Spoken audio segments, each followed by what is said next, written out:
ITI technical master channel पर एक बार पुनः मैं आप सभी का स्वागत करता हूं।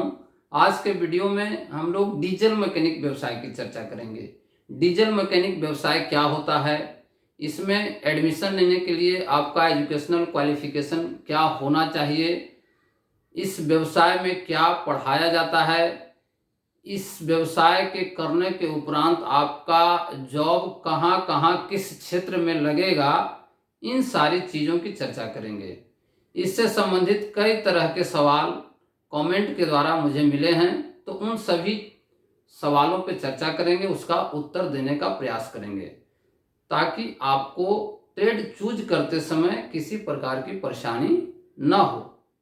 तो सबसे पहले अगर इसकी एंट्री लेवल की बात करते हैं तो यह इंजीनियरिंग ट्रेड के अंतर्गत आता है और इसका एंट्री लेवल कम से कम आपको 10th पास होने चाहिए और 10th में मैथ एवं साइंस सब्जेक्ट अनिवार्य रूप से रहने चाहिए। अब हम लोग अगर इसके कोर्स ड्यूरेशन की बात करते हैं तो यह 1 साल के अंतर्गत कंप्लीट होता है। 1 साल की ट्रेनिंग है। 1 साल कंप्लीट करने के बाद आपको national trade certificate NTC certificate provide किया जाएगा, जिसके द्वारा डीजल मैकेनिक लेवल पे जो भी वैकेंसीज है उसमें आप अप्लाई कर सकते हैं। अब हम इसके सिलेबस की चर्चा करते हैं। सिलेबस में आपको इंजन से संबंधित जानकारी दी जाती है। इंजन अर्थात डीजल इंजन एवं पेट्रोल इंजन, जो ICE इंटरनल कंबस्शन इंजन के अंतर्गत आता है। इसमें आप डीजल इंजन और पेट्रोल इंजन के बारे में सारे इसके कंपोनेंट्स, इसके सिस्टम्स जैसे lubrication system, cooling system, air intake and exhaust system, ignition system, और इसमें इलेक्ट्रॉनिक्स कंट्रोल मॉड्यूल्स जो आ गए हैं, ECU ECM आ गए हैं, तो बेसिक इलेक्ट्रिसिटी, बेसिक इलेक्ट्रॉनिक्स इत्यादि की जानकारी दी जाती है। इससे संबंधित कार्य करने के लिए आपको कई तरह के अन्य स्किल आने चाहिए, जैसे फिटिंग, बेसिक फिटिंग से संबंधित marking tools, cutting tools, common hand tools, measuring tools इत्यादि, तथा बेसिक आपका वेल्डिंग, कोई इक्विपमेंट जोड़ना हो तो वेल्डिंग के बारे में, ब्रेजिंग के बारे में, सोल्डरिंग के बारे में, गैस कटिंग के बारे में, इन सारी चीज का स्किल आपको इसमें सीखने को मिलेगा।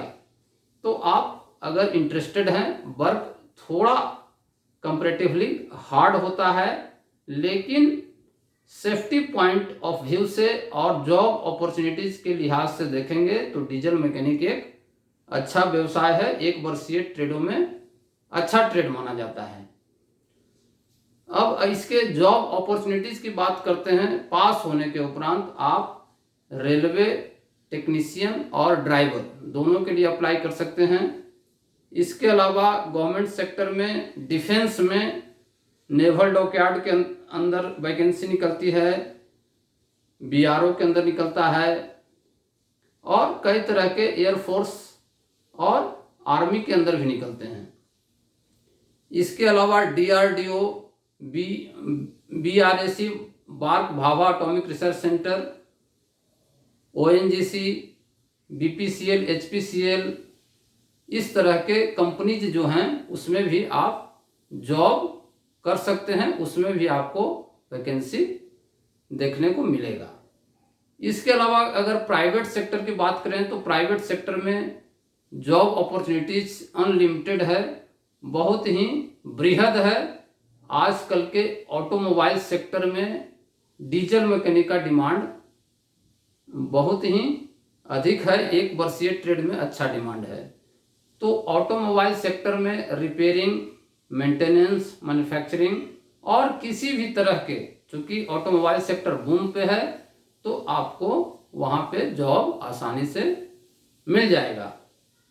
इसके अलावा अगर आप खुद का व्यवसाय शुरू करना चाहते हैं तो खुद का व्यवसाय, अगर इसके पार्ट्स के बारे में जान गए हैं, सब कुछ समझ गए हैं, तो छोटा छोटा व्यवसाय भी शुरू कर सकते हैं। जैसे पंप रिपेयरिंग सेंटर खोल सकते हैं, पार्ट्स का सेल्समैन बन सकते हैं, पार्ट्स का होलसेलर बन सकते हैं, या अन्य किसी प्रकार से भी इससे जुड़ करके किसी पार्टिकुलर स्किल को प्राप्त करके भी बिजनेस शुरू कर सकते हैं। तो इन सारी चीज़ों की चर्चा हम लोग किए। आई होप आपको यह नॉलेज लाभप्रद लगा होगा और आप इसे उन लोगों को शेयर करें जो कोर्स करना चाहते हैं, कोर्स के बारे में जानना चाहते हैं